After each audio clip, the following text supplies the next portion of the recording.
ये पेंशन की जो लड़ाई है, आज जो ये महायज्ञ हो रहा है, ये देशभक्ति का आंदोलन है।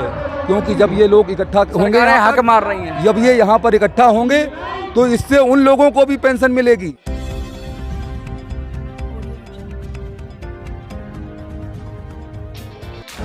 राष्ट्रीय पुरानी पेंशन बहाली संयुक्त मोर्चा आ गया है रामलीला मैदान। सबके साथ मिलकर लाखों की संख्या में रामलीला मैदान में जो भीड़ इकट्ठा हुई है, ये कह रही है कि अब हम पुरानी पेंशन के बगैर समझौता नहीं करेंगे, हमें पुरानी पेंशन ही चाहिए, उसे बहाल होना चाहिए।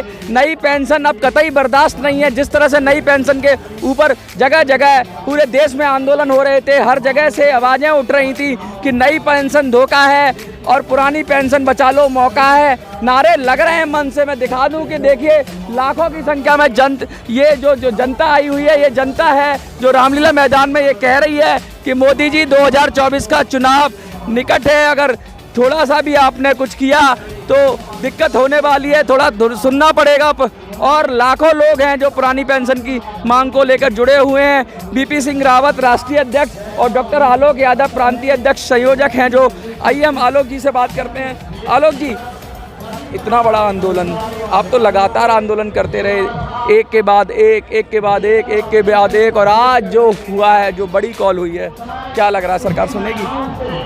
देखिए, कहते हैं कि करत करत अभ्यास से जड़मत होई सुजान और रसरी आवत जात से सिल पर पड़त निशान।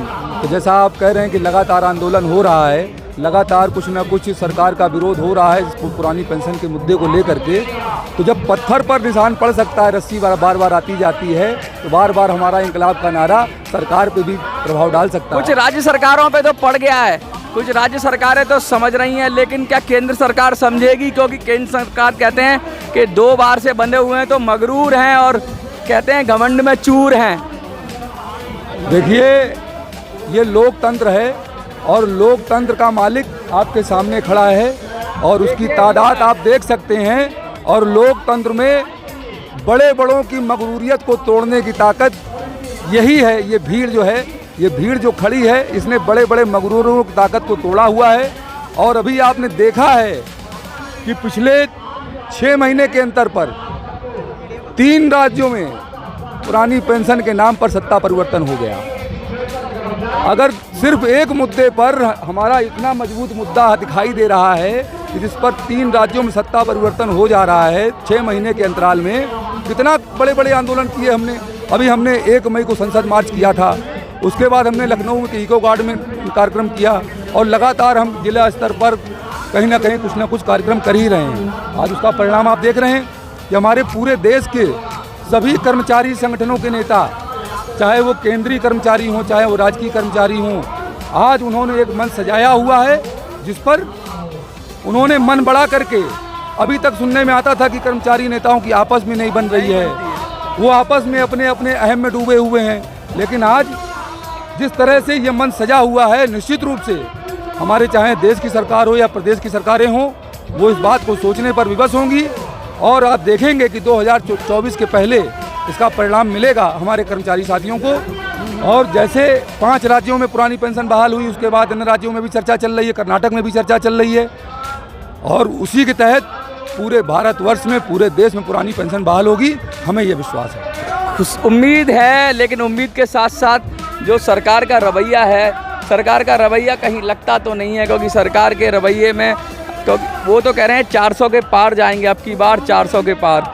और जब कर्मचारी हैं, वो क्या संदेश देना चाहेंगे? देखिए, सरकार का रवैया क्या है ये तो हम नहीं जानते, सरकार का रवैया क्या है, लेकिन हम अपना रवैया जानते हैं कि हमारा रवैया यही रहेगा। जब तक हमारी बात नहीं मानी जाएगी, आज हम दिल्ली में इस स्तर पर आए हैं, और अगला कार्यक्रम हमारा किस स्तर पर होगा ये सरकार सोचने पर विवश हो जाएगी। क्या सरकार के कान खुल जाएंगे? इतने बड़ी, जो कहते हैं ना, भगत सिंह ने कहा था कि बहरी सरकारों को सुनाने के लिए धमाके की जरूरत। हमने पहले ही खोल दिए। जब आपने देखा होगा कि 1 मई को हमने कार्यक्रम किया दिल्ली में, और उसके बाद सरकार ने कमेटी गठित कर दी।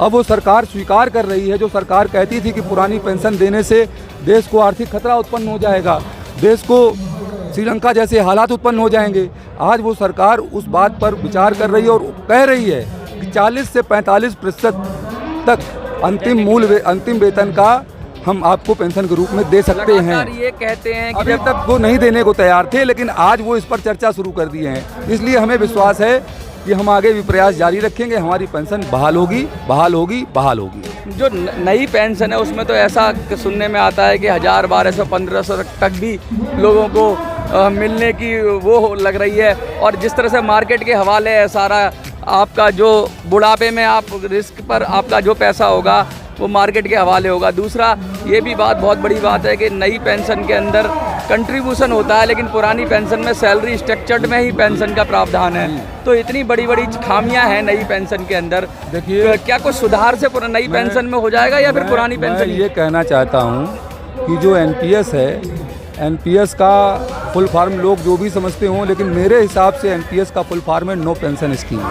नो पेंशन स्कीम, जी हाँ। और एनपीएस के तहत अभी जैसे कुछ लोग बता रहे हैं कि किसी को 500 रुपया मिल रहा है, किसी को 1000 रुपया मिल रहा है, किसी को 1200 रुपया मिल रहा है। तो ये निश्चित रूप से आज कर्मचारी के साथ में पूरा जीवन जो व्यक्ति अपना खपा देता है, कुर्बान कर देता है देश के नाम पर।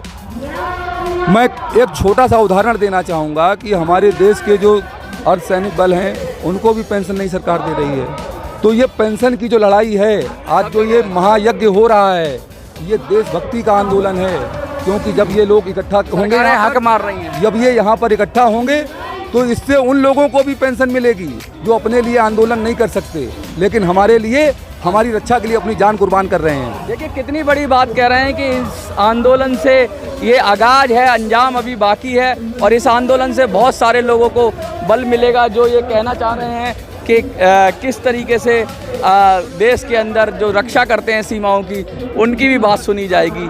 आपको क्या लगता है कि पुरानी पेंशन बहाल होनी चाहिए? लगता है तो वीडियो को ज़्यादा से ज़्यादा शेयर कर दो। रामलीला मैदान से मैं मनोज राजी, जय हिंद, जय भारत।